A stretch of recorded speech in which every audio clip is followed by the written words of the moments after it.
Hey, it's Bruce with the Weeder's Digest, and today we're looking at de-icing equipment. And if you've got a dock like I've got here, it certainly is not a dock that would be able to stand up to ice movement and ice pressure, and so the great opportunity is to be able to just take something like this, which is a half horsepower.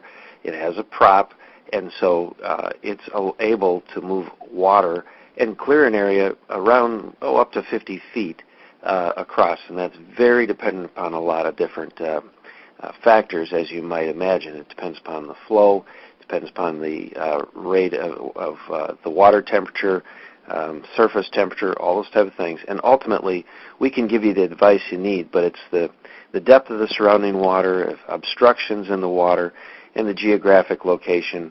Those are all the things that we need to discuss. Now, it's very easy to put on, to install one of these.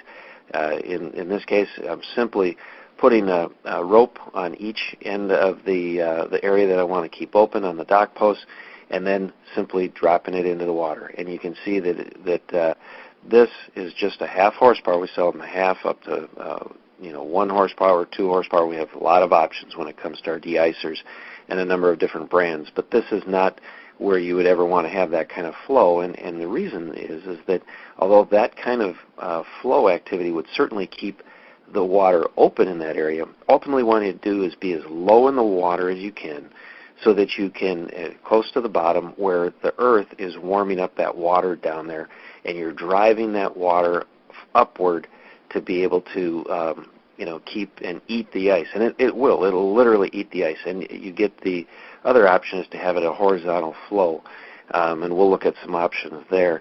Now, another great option is to be able to just literally take it, put it down on the bottom like you see right here. This would be more typical what you'd see on the surface, not that big flow, and so it comes up bringing the warm air upwards. There are 3 different methods that we carry and that we recommend. Most often is the sling method is what I call, and that's what you saw me do on the dock there, where you've got this far left picture where you've got 2 ropes being supported across from 2 piers or 2 docks or a slip or whatever the case might be. And then the second option is to be able to do a dock mount. Now, the dock mount can be going down much lower and then pointed upwards. In this case, I'm just showing it the flow across. And then the third option would be a float method. And with the float method, you aren't down deep enough to bring up warm water, but you certainly can create water flow. So this would be just, really, in my opinion, the third best option would be to set it up on a float.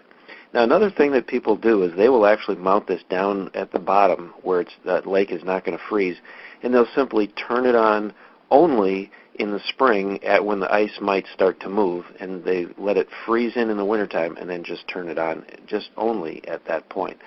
That's a great option because you don't have to run the power throughout the coldest months of the winter.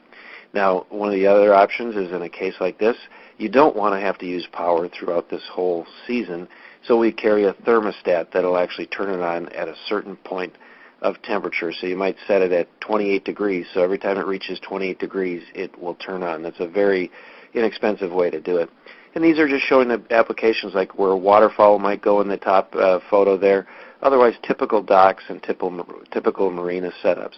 Give us a call at WeedersDigest.com. We'll talk to you about it and let you know all the different options and what would fit you best. Thank you.